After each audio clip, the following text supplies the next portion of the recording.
The following is an interview with Andrea Nicole Ortiz. She is a close friend, mentor, and unofficially, but in my heart, the backbending queen of Brooklyn. She currently teaches vinyasa at Baby Cobra and frequency movement here in Brooklyn.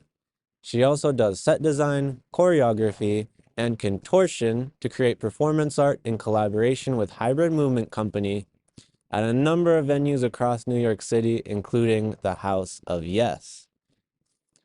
Among many other noteworthy moments in her movement history, Nikki is the 2015 USA National Yoga Asana champion. So I really look forward to sharing this conversation with you. For more information on Nikki or Hybrid Movement Company, Baby Cobra, or Frequency Movement, I will leave links in the description below. Hi, my name is Nikki. I've been practicing yoga for about 11 years and teaching for about 10. And currently I teach at Baby Cobra and Frequency Movement in Brooklyn. Thank you so much for being here today and taking Thanks for time. having me. I guess we'll just start with, where did you first learn about yoga? Where were you in your life? Paint us a picture of what was going on. When I first learned about yoga, I had just moved to New York. I was in New York for, I think, about a month. How old were you at this time? 22. Okay. Yeah, and I was living in the East Village and I was looking for a gym and I was really broke and all the gyms were expensive. Know how that goes. Yeah, it's a relatable struggle in New York. And my roommate suggested that I go to yoga. And at first I was like, that sounds boring. I don't want to do yoga.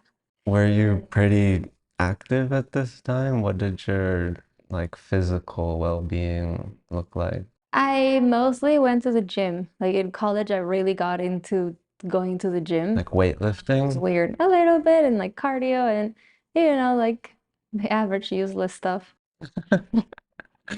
Spending 1 hour in the treadmill for no reason. Is that something you grew up with? No, I grew up doing a little bit of dance and a little bit of rhythmic gymnastics until like from when I was like 5 until high school. But the last years of high school, I don't remember. Maybe it was 10th grade or something like that that I stopped doing everything. And when I went to college, I would just go to the gym. My school had a pretty big gym and I would always stretch. I really loved doing that. But then it was just like, I don't know. That was just like a leftover routine from gymnastics and dance, or? Yeah, well, mostly it happened to me that one day I could always do the splits. And then one day I tried to do the splits, like I think it was my senior year in high school, and the right side I could do it, but it hurt, and the left side I couldn't do it, and I was like, this is weird. I'm gonna make sure I do this every day Okay. so I don't lose it. So then, like I kept, and stretching has always felt good to me. So I would go to the gym and, just do some back bends and stretch a little, do some splits. And people had suggested that I do yoga before just because I was flexible, Mhm. but I was like, I don't know, that sounds boring. And I would just go to the gym and I don't think I knew much. Like I had some people help me here and there, but I don't think I was doing anything too productive. And just to be honest, So you're I like, think it was just more like the gym rat addiction mindset. yeah. I think. So it's just like maintenance, Yeah, but it was but also like like not in very my good mind, I was like, I maintenance. have to do this, or like, I don't know, I was crazy about it. So Hmm. then I moved here and I didn't have that anymore. And I started going to yoga to the people. That was the first place I went to in St. Mark's. Right. And when I said, like, I think that's boring, my roommates were like, no, it's like, it'll So kick your your roommates ass. were all yogis. Not even, they just used to go there once in a while. So that was funny because they they were like, come to yoga, and I went the first day, and I went every single day for years, Just after like that at one least time. once a day. Yeah, What got you hooked? it was fun. It was it was hard. Like it was actually a workout. I was sweating, and I was like, wow, this is okay. Yeah, they were not wrong. This is actually a little bit of a workout, and stretching always felt good to me, and it had that because you're always stretching when you're doing yoga, and it was very demanding, but in a way that I really enjoyed. So I just kept coming back, and it was also very close, and it was donation, so it also fit my budget. But more than anything, I kept going back, and it was, like there's some yoga schools of thoughts that believe that for a Western mind, the you have to start with the body and you have to start with asana because it's the most tangible layer. Hmm. And I feel like I definitely experienced that because when I first started doing yoga, even when I did my first teacher training, I was somewhat closed-minded and I really enjoyed the physical practice and I wanted to learn more about that, but I was not too interested in any of the spiritual elements. I was like, I don't know about any of that. Like I didn't even know where I What did a where I was, what YTP did I class believe. look like? Um, they have what they call a basic sequence. So it was a vinyasa, a little bit like power yoga, I guess. It was influenced by, I think this guy, Brian West, if I remember his name correctly. Hmm. Um, but it was the classes there were designed to be accessible for anyone and to make you work hard and sweat. So it was a lot of warrior lunges, like a lot of lunges. And at the end, you would always do some pigeons and hip openers, some minor back bends, not too many, but the classes were mostly like designed to like, keep you moving So and how much make you work hard and sweat. exposure to the more spiritual side of yoga did you feel? At the very beginning, none. But I would just keep going back. And I remember like talking to my mom and telling her like I'm doing this very cool thing, like I'm doing this yoga thing and I don't know why I love it so much, but I don't really care about going to the gym anymore. I just love this thing. Like, there was something, and I think it happens naturally. The more you start practicing yoga, you start getting something out of it that is unexpected. Like you can't separate a piece from the whole. So even if you're not aware of the entirety of it, and even if you're not aware of how deep it goes, even if you're just practicing asana, it's gonna get to you. Hmm. And even when you don't recognize it, and it was, I think a lot of things happened like around the same time in my life, like that were just good coincidences. Because at the same time, I moved here after college and I was working at a design studio and I had a very difficult boss. And I would, after work, go to yoga every day and then go home. And there were things that I started to learn unconsciously or unknowingly through practicing yoga every day. Like the first one was the impermanence of everything, and no matter how difficult a situation is, it will pass. And like some teachers will reinforce that in certain yoga poses.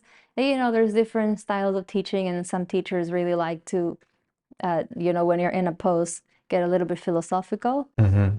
And so I just started picking up things here and there, but more than anything, it just worked. Like at some point, I remember my coworkers being like, this thing must really work because how are you not stressed? Everybody was so stressed at work. And because I was not actively trying not to be stressed, I was just really interested in this yoga thing that I got very obsessed with. It was so easy for me to finish work and be like, okay, that's that. I'm here now. And the practice of being present was one of the first things that I learned from yoga. And that combined with the practice of being in my body, and what I think was one of the first things that I learned was this difference between, like sometimes when you're going to the gym is, I don't think for everyone, but for a lot of people, is this like person against your body a little bit. People go to the gym and oftentimes are, just want to like sweat and do cardio to lose weight or, like get stronger. But it's like this kind of like battle a little bit as opposed to working together with your body and, just embracing your body, if that makes sense. Mhm. And that's what I started learning more throughout the yoga practice.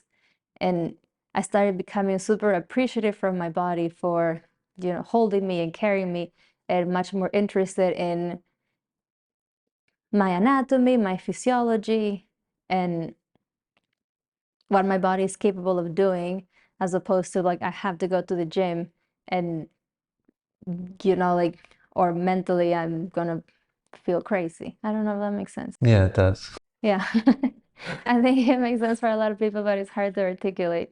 No, I think you But then I just articulated it. started going every day and I loved it. And shortly after that, I think I had been doing yoga for about 6 months or so before they start announcing the teacher training, and all the Uh, teachers that it was really fast. All the teachers that would see me there every day were like, you should do the teacher training. You're here every day, at least once a day. you would go multiple times sometimes. Sometimes. Wow. Yeah, sometimes on the weekends, like I was new to New York. I didn't know a lot of people, I didn't have a lot of friends, and my roommates all worked on the weekends.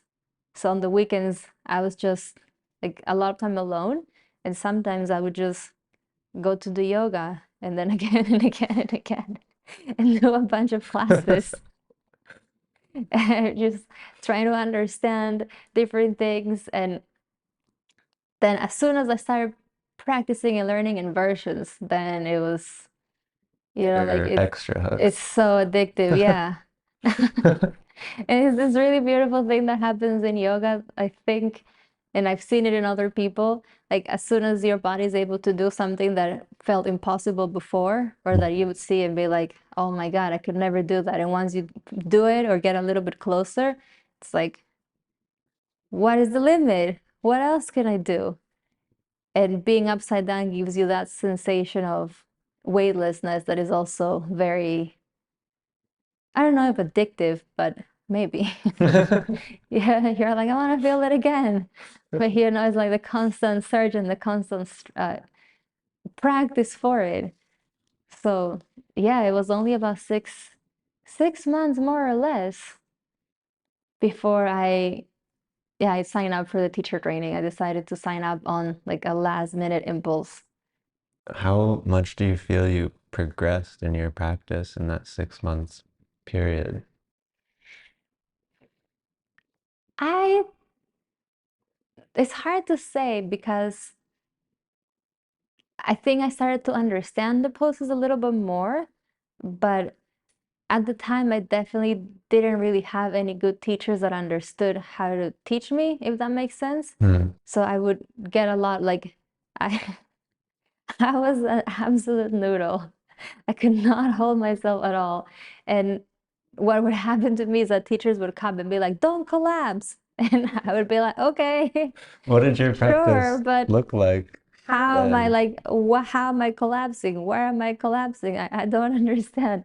People will get upset at me and be like, don't sink into your flexibility. And I would be like, okay, I don't want to. Maybe you can tell me how not to, or, so I don't know if my practice necessarily progressed, but I think I just started getting more familiar with yoga postures Yeah. and with like, how do you do this?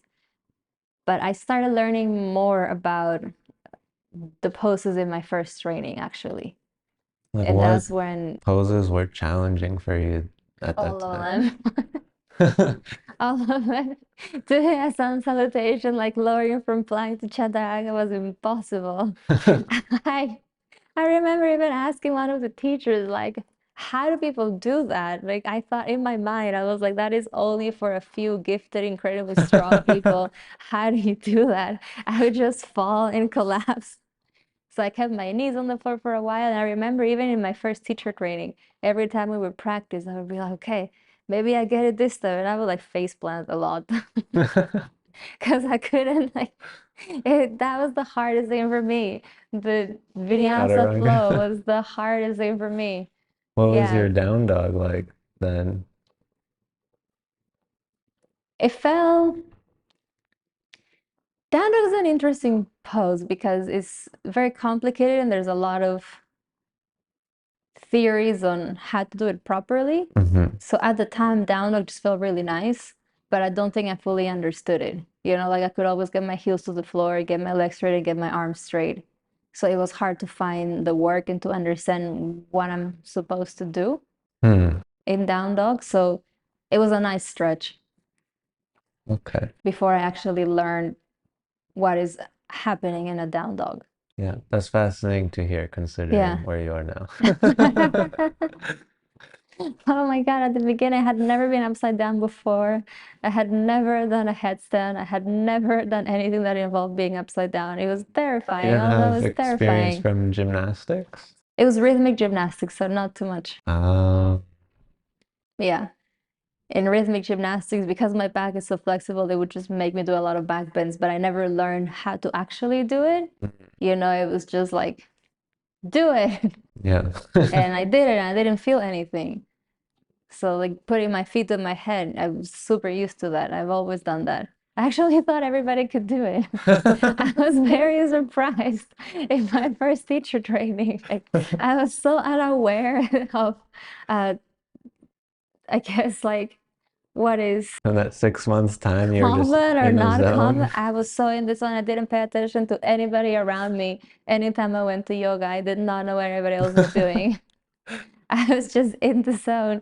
And it was in the first teacher training. You know, in a teacher training, you start to look around at other people Yeah. and like you have somebody demonstrate a pose, you look at it, you talk about it. And it was just then when I realized like some people are really far away. Like the feet on their head are really far away. Like I thought you just look back and bend your knees. I it was so funny. And then I also realized like everybody can do this chaturanga thing. It's just me. Humbling moment. Yeah, it was funny. That's so interesting that like you felt a sense of community in that 6 months time, but we're really just kind of focused on your individual practice. Yeah, because a lot of the teachers were familiar. Hmm. A lot of the teachers were familiar, so they were like, you should do it, you should do it, you should do Which it. teachers, were there any that strongly influenced you to become a Yeah, teacher as yeah, there well? was this one girl, her name was Sam, and I always used to take the classes at night, and there was a short period where I used to go at 7 in the morning before work, but normally I would go at night and like either 7:30 p.m. or 9 p.m. So I would always land on the teachers that would teach at night. And this one girl, Sam, she really encouraged me to do it. She was like, I think you'll like it. I mean, you're here all the time.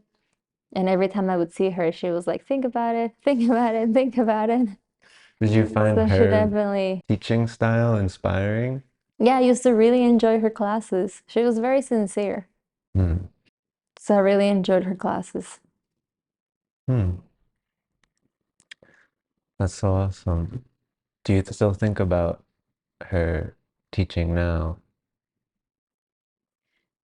Not often because in yoga to the people, and like I don't think it has anything to do with her person, but just because the class is there, at least in the same Mark studio, where all basically the same. Hmm. They would teach the basic sequence, and some teachers were like would go away from it a little bit when they were you had to the way this place worked had like a lot of interesting politics, so you had to be given permission to go away from the basic sequence that you were taught in the training. So a lot of the times, like you knew exactly what to expect in the class. It was going to be more or less the same, and some teachers could like tweak it a little bit, but so it didn't really feel like anybody was actually teaching you. They were more like guiding you through a sequence, if that makes sense. Okay, yeah. A little bit different Yeah. than what I'm used to. Baby Cobra now. Baby Cobra is very different because And that's something that I appreciate about it a lot. There's no Spencer really wanted people to teach whatever they want and to teach in whatever style they want and to actually, teach from what they know, share from what they know, and teach of themselves, as opposed to giving somebody a set sequence or a script that you have to follow. So when something is said like that, I think it's harder to actually learn from the person, but you can, they can guide you through the session in their own way, if that makes sense. But the first time that I felt like I actually had a teacher was Jared. Before that, it was, just people that had nice classes. So what happened in the gap between that first teacher training and then eventually meeting Jared? Meeting Jared, oh my God, the way I met Jared was so funny. In the first teacher training, one of the things that we had to do was take a hot yoga class. Yoga to the People also had hot yoga studios. And so we had to go one morning and take a hot yoga class. And for some people, was very dramatic, and the class was really emotional, and everybody was crying, and it was a little bit confusing. You didn't feel that way though. No, I was just confused trying to understand the poses. But I understand for some people, yoga is very emotional, and sometimes it can trigger emotions.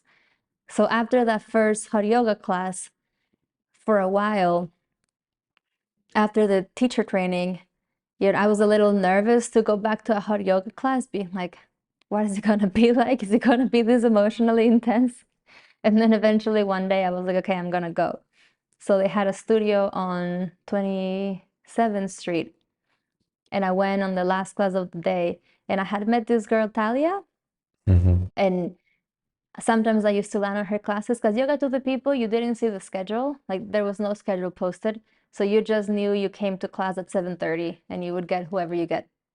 Right. You couldn't take specific people's classes that you wanted. You, even when you got there, you would be sent to whatever room they sent you, and you just get whoever class you get.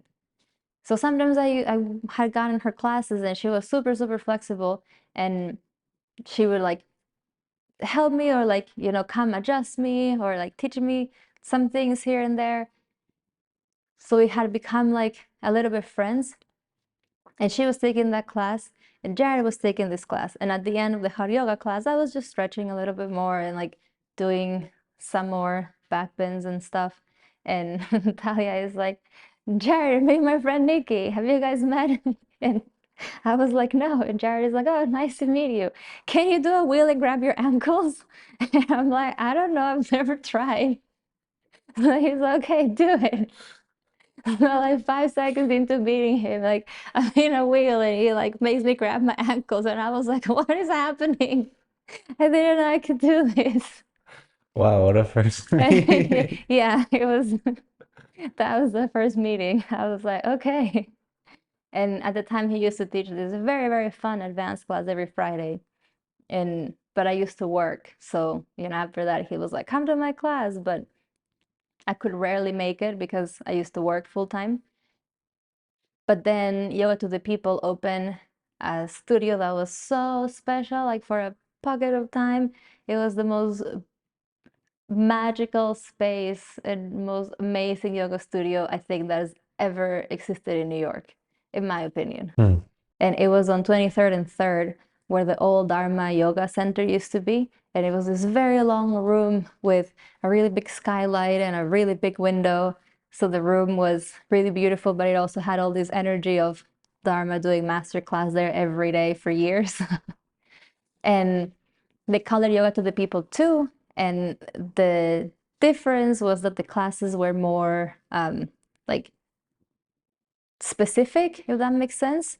Instead of coming to class at 5 and getting whatever you get, the classes were more specific. It was like they started teaching your rocket yoga, and there was a flexibility class, and there was this other class, and you could see the schedule, and you could see who was teaching, so you could come for the teacher. So when Jared started teaching there, I started going to all the classes, basically. This is after the first teacher training. Mm-hmm. This was like right after my first teacher training. Were you Maybe like teaching at that 1 or 2 time? months after. I was, yeah, right after I finished the teacher training, I guess I would say practicing teaching. I don't consider myself teaching yet, like at that time. I learned the sequence and I would just practice talking through the sequence. And I don't think I was actually teaching, but at the beginning of teaching, I think for a lot of people in my training, and I think for most people overall, when you have to teach your first yoga class, it's so hard, it's so nerve-wracking. Suddenly talking is impossible, it's so difficult. So I feel like it was a really good practice in just practice talking in front of people. Yeah. Like, and because people were just coming to my class and it didn't matter, it was very inconsequential. It was great practice in making me more comfortable. At the beginning, I was the worst. I was down at the back of the class. I couldn't tolerate being in the front and Oh my people God. looking at me. I was like, why do they look like that? Everybody looked like they were suffering. Oh my And God. I was like, I can't see this. So I would just stand at the back. And I would just teach the entire class from the back. Or sometimes like I struggle a lot with my volume. Yeah, I Sometimes relate. people would like from the back be like, "We can't hear you," and I was like, "Oh no, I'm so sorry." So How did you overcome those barriers? I just kept practicing. I just kept doing it, and little by little, I became a little bit more comfortable, just repeating the sequence. And in that sense, I think it was helpful to have a set sequence. Which, I mean, you could also, you don't need somebody to give that to you. You can just do it for yourself and keep repeating the same sequence over and over and over until you get comfortable talking. Hmm. But it was very helpful in that sense to have that so that I could just practice being heard, Yeah, practice talking through the things, getting my right and left sides right. I know how that Yeah. goes. That's the hardest thing at first. It happens for everyone. Yeah. Or I used to like this used to happen to me. It was so funny. Suddenly I would blank on like foot or feet, like which one is plural? And I would be like, oh my God, which one is plural? I don't know. So I just started saying leg and eliminating that problem. That's a smart solution. But it was funny. It was hard at first, but that was a period where I was teaching some classes, but it was not too frequently. I don't even think it was once a week. Oh, It okay. was whenever they would put me on the schedule, whenever they would give me a class, my availability was fairly limited. What's that asana? It's Dhanurasana floor bow. Dhanurasana floor bow. Bend the knees and grab both feet from the outside, wrist facing in. Take a deep breath in through the nose. As you exhale, lift your chest, squeeze your butt, lift the toes straight up towards the ceiling. Keep the elbows completely straight and continuously and consistently reach the shoulders away. As you keep lengthening the toes up towards the ceiling, imagine you want to straighten your legs. Use your inner thigh strength to squeeze the knees in towards each other. Pull the lower stomach in and lift the center of the chest up. Lengthen through the crown of the head, chin away from the chest, reach the head towards the tailbone. Take a deep breath in. As you exhale, feel for relaxing right side of the chest and left side of the chest. Deep breath in through the nose. Exhale, lengthen through the right shoulder and the left shoulder. Take a full, complete breath. Try to find symmetry between both sides of the body. And on an exhale, slowly come out. Quietly, carefully, keep the engagement throughout the entire back side of the body as you slowly come all the way back down to the floor.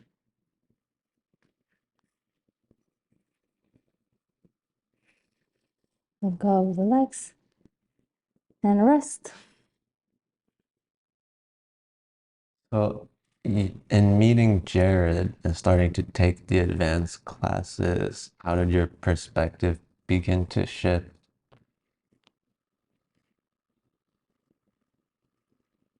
That's an interesting question. Were you also taking Dharma's classes or anyone No, else? no, I was mostly taking Jared's classes. I was sometimes doing the Bikram sequence and sometimes going to the regular yoga to the people classes because they were close to me. But meeting Jared was,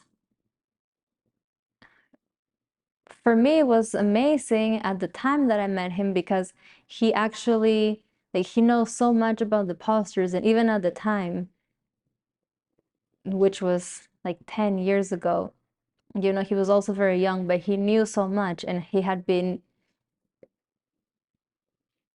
doing so many extreme poses. But he also is a very good teacher. He understands very well how to cue the poses.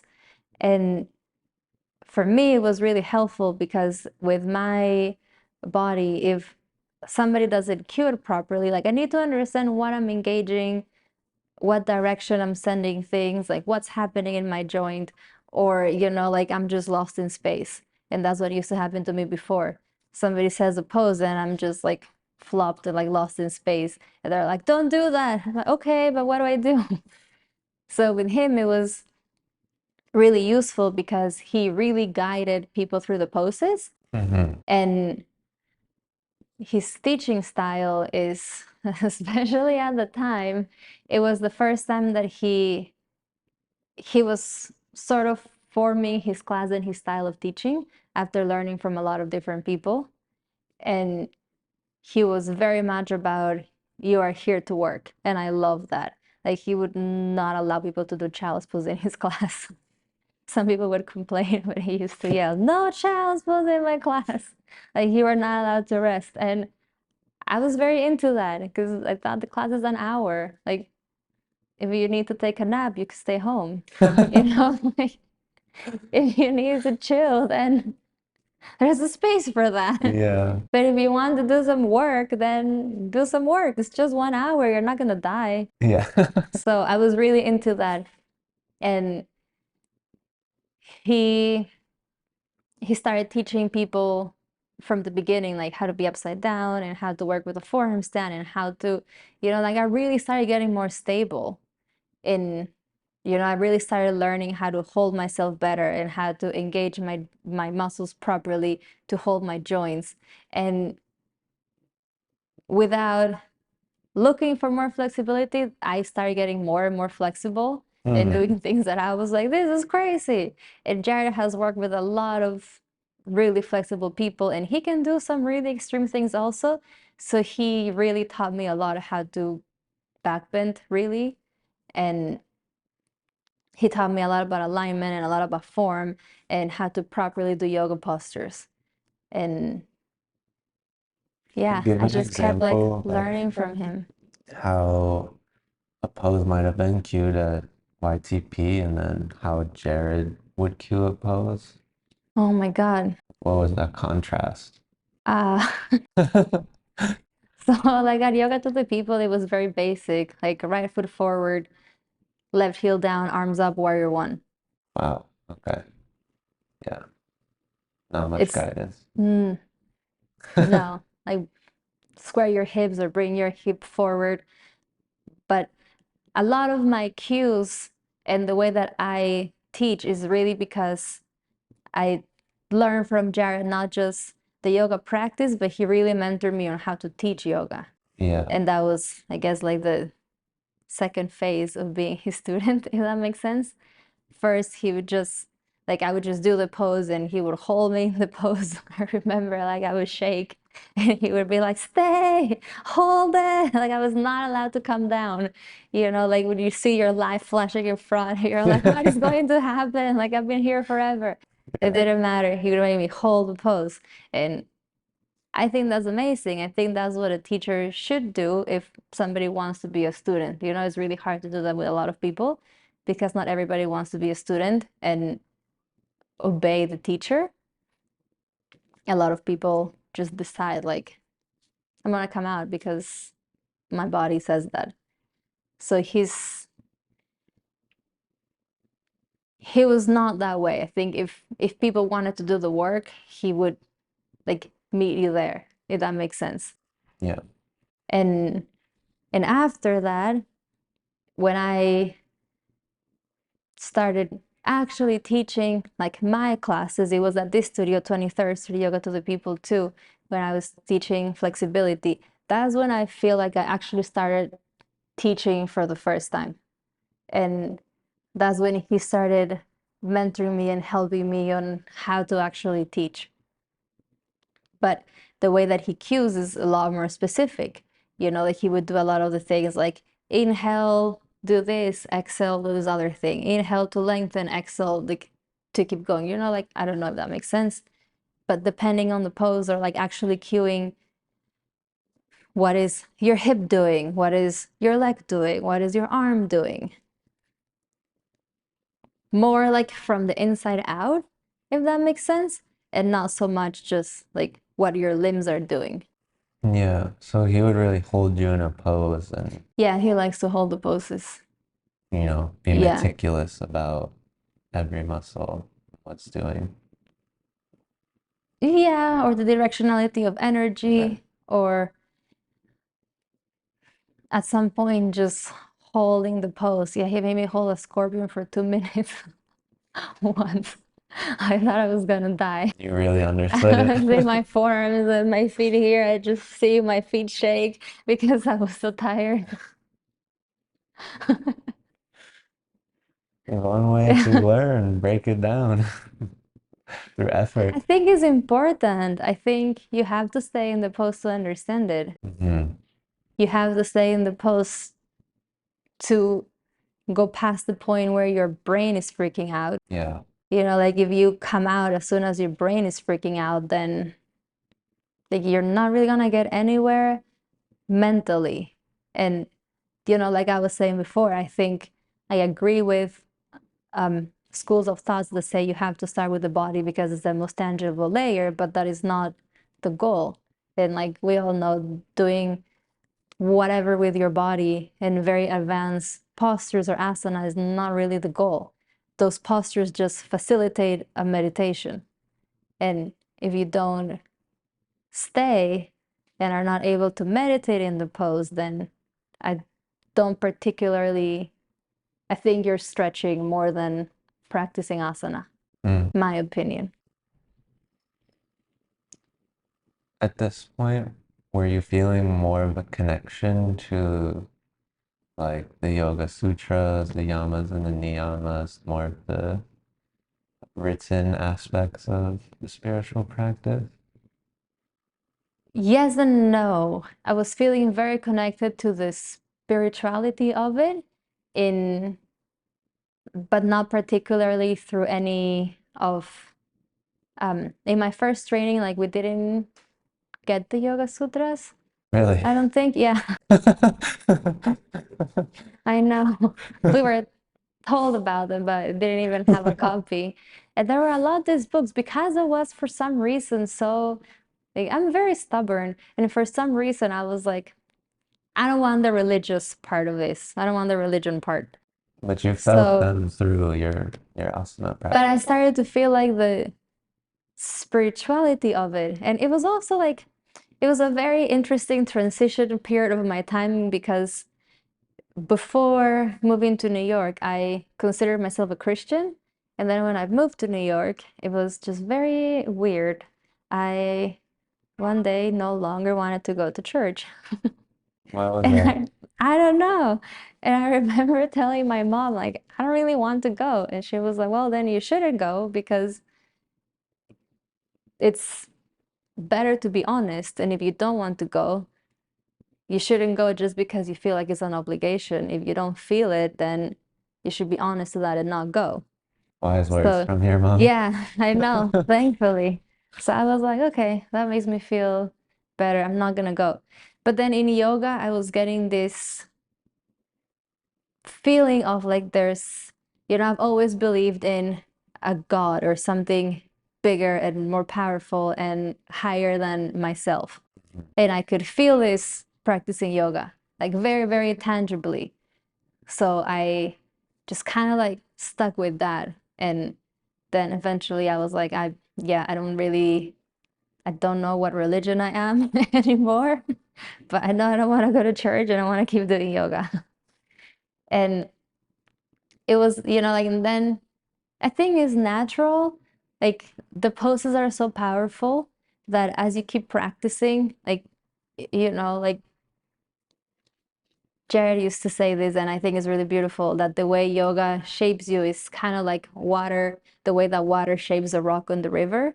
That is like slowly and gradually and very subtly and softly, little by little, but it polishes the rock and the change is irreversible. So you feel it like little by little, and the more you practice, it starts to change your being in a way that maybe you're not that conscious about it, or maybe you're like, like, I feel better when I do this, but I don't know why. Or, like I feel this sense of like there's something. So it definitely led me to like my inward journey. And I definitely felt like the connection with whatever is higher. And I would start to understand all these things and be like, have all these realizations and all these epiphanies. And then I remember in my training, we had to buy light on yoga. And I had it on my shelf for like, I think a year before I actually opened it. And I was like, let me read this book. That's BKSI Yeah, yoga? A Young Girl's Light on Yoga. I opened this book and I started reading and I'm like, oh my God, all these things that I've been feeling and realizing and having this like epiphanies, like are not my epiphanies. Like this guy wrote it all better. He articulated it so well. So it was just funny to be like, wow, I could have just read this a year ago, but either way. Yeah. It also made me feel it felt good to know that all of these things that I'm feeling and realizing and being open to are universal. And I'm just feeling them very tangibly and learning them in a way that I can actually feel through this practice. So it even like made me go like more in and be like, this is it. Like this works. This takes you somewhere and it's amazing. What are some of the things you started to notice changing in your life off the mat? Um, you mentioned your boss and being less stressed. Were there more shifts like that?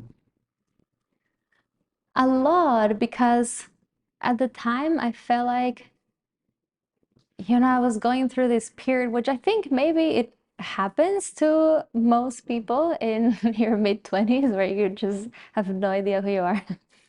You're just totally lost. And I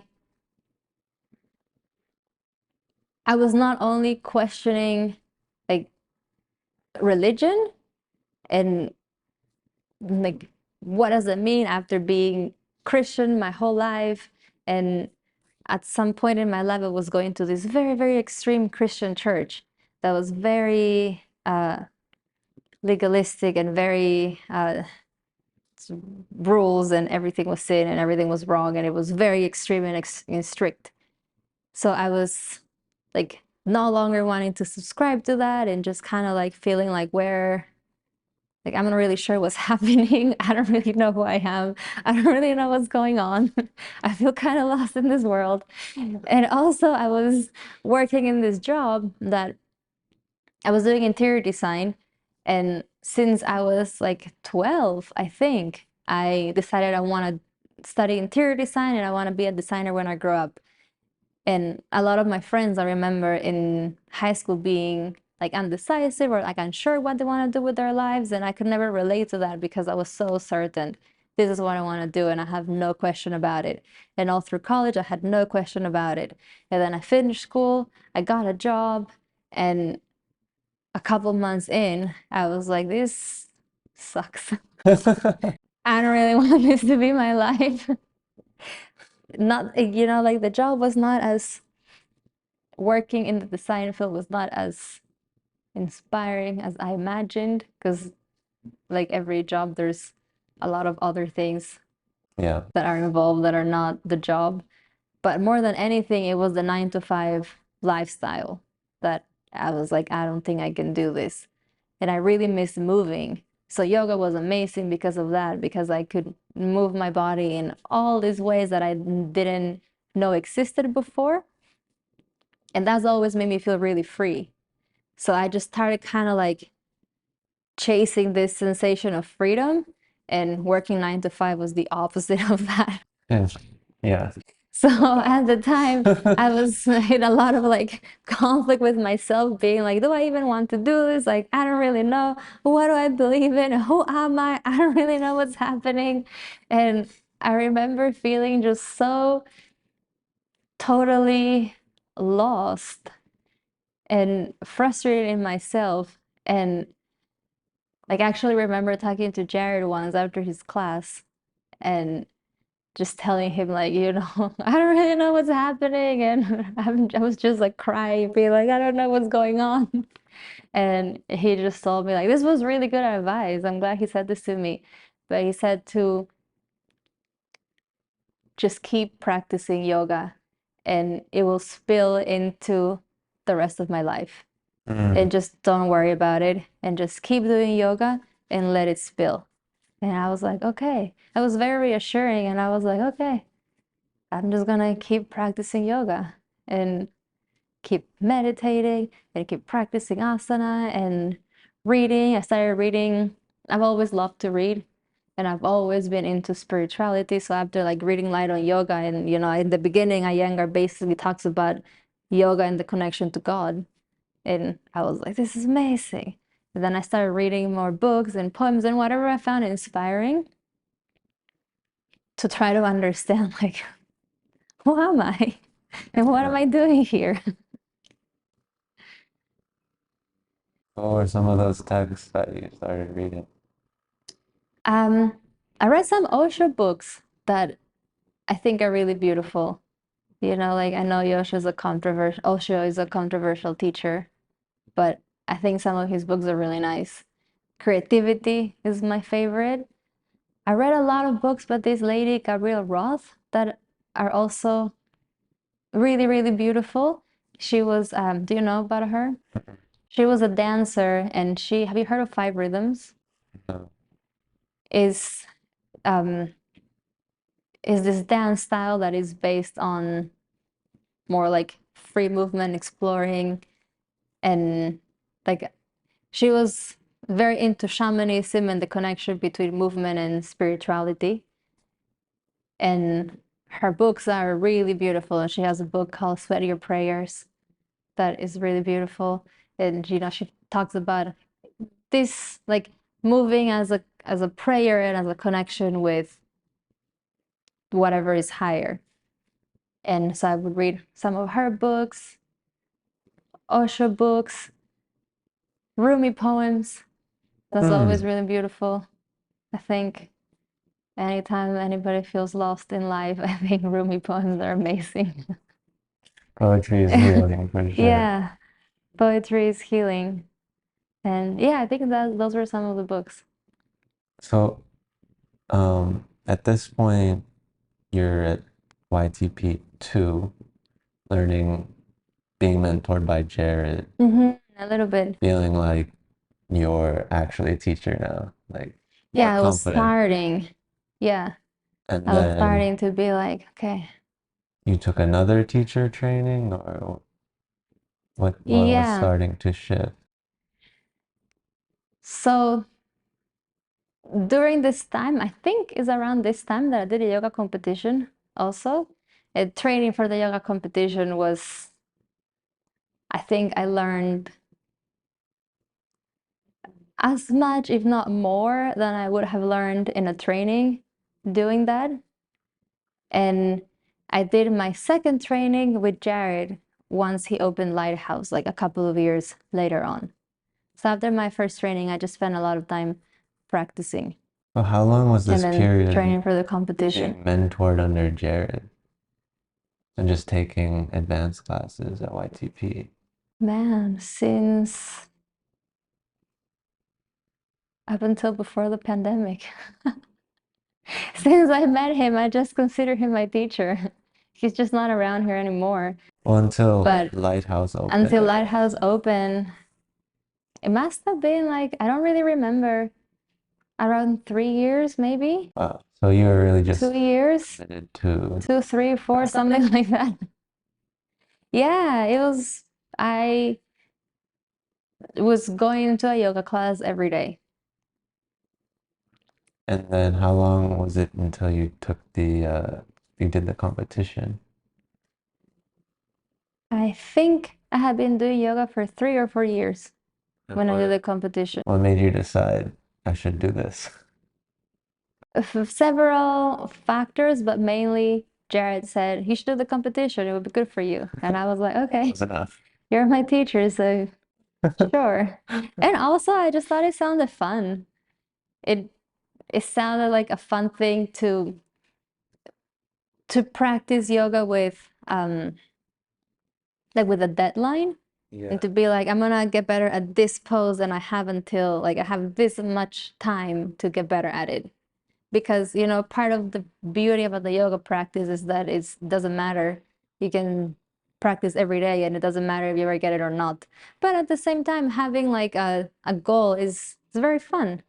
And you know, like you know that on this day you have to demonstrate standing head to knee. You better not fall. How long did you train for that? Oh my God, not very long because the first time that I did the competition, I was very unsure. And I think my life is a series of impulsive decisions. And my roommate at the time, different roommate, uh, you know, he knew that I was thinking about it, and he was a yoga teacher also. I met him at Yoga to the People.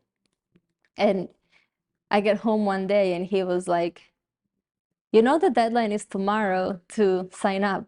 And I was like, what? No, I didn't know. I better sign up.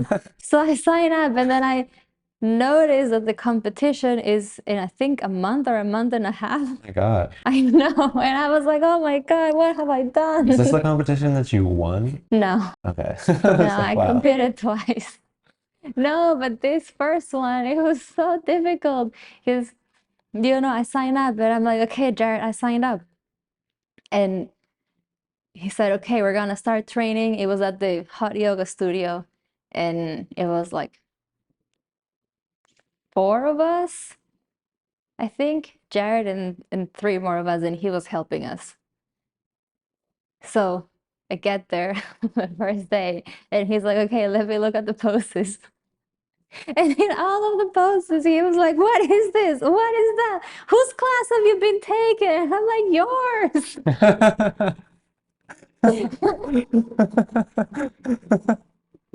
You know, I remember doing like Paschimottanasana stretching, you know, and he was like, contract this, engage here. Are you even stretching?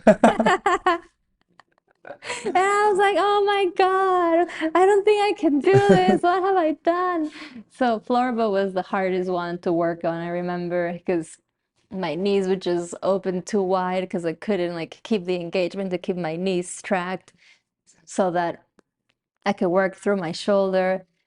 In and like I think for a month, every day I would just like practice all of these poses that I had to do. Just And I the four? remember 7. You have to do Seven. 7. Yeah. At the time, the rules were a little different than they are now, but you had to do 5 compulsory poses. So in order, you had to do standing head to knee, standing bow, floor bow, rabbit, and stretching, and Paschimottanasana. And then 2 poses that you choose. And what did I do for my... Oh, I did full wheel, like grabbing my ankles.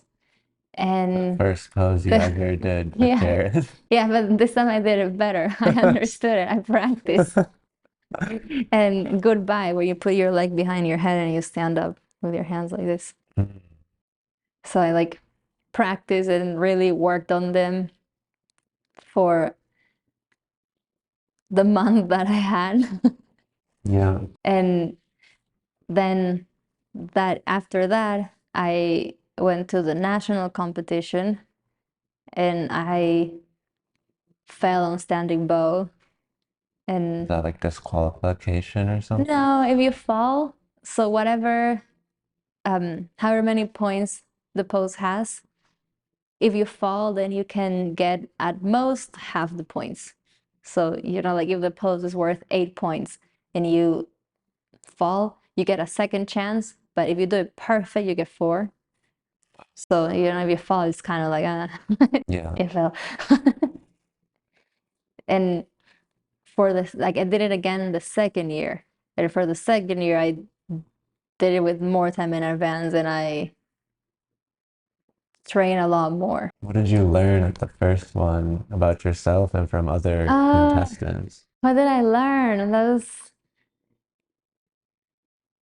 the very, very first one. It was the regional New York. I 5 minutes or like 10 minutes before my turn, I was surprised with how nervous I suddenly was. Like being in a stage or like performing, like that has never been, like, it's never made me nervous. Like when I was doing rhythmic gymnastics when I was little, when there was a competition, like I was never nervous. It's interesting I, that you were nervous, like more nervous in your first yoga classes teaching than on a it was, big stage. yeah, it just, like that never made me nervous.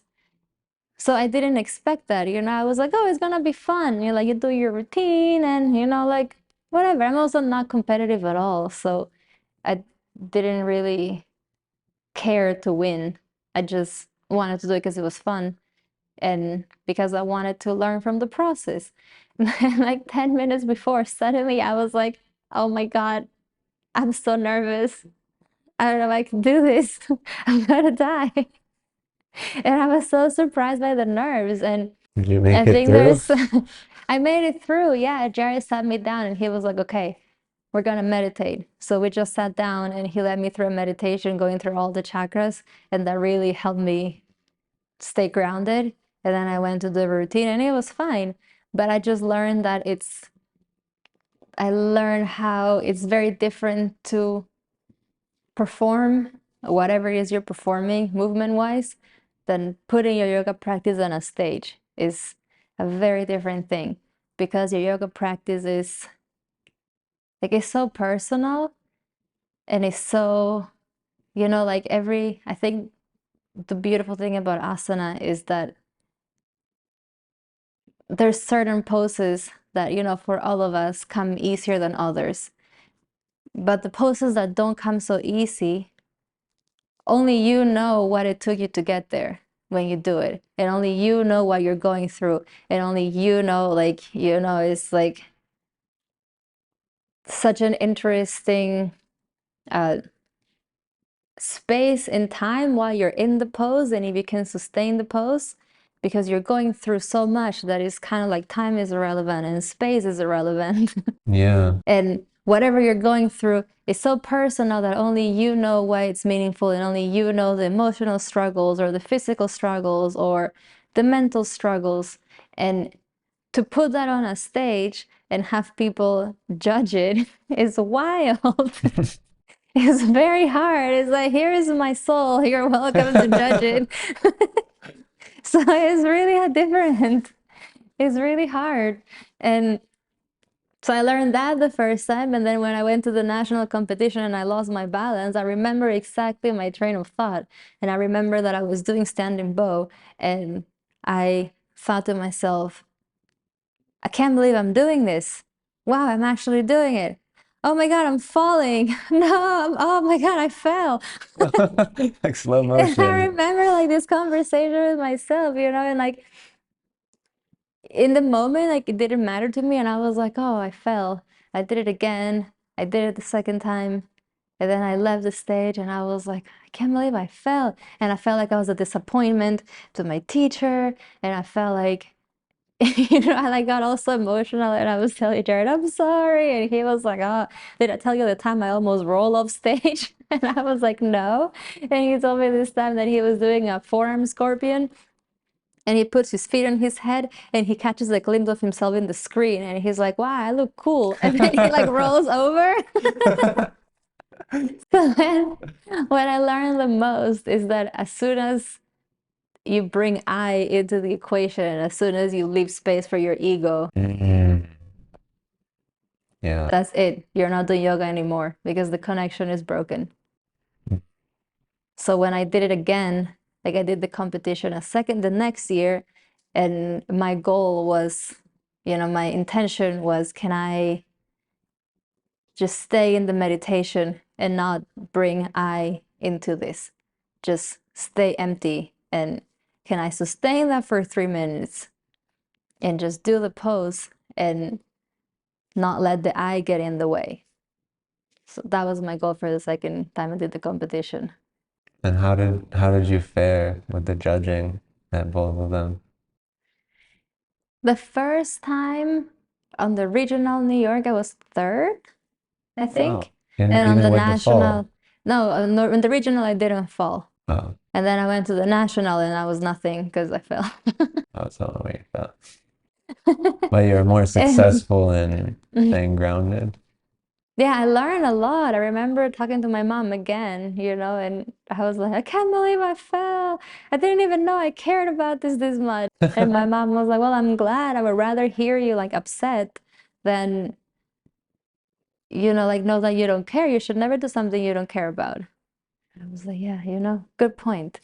Your mom Very with good all the point. wise words. Yeah, my mom has all the wisdom. Thank God for her.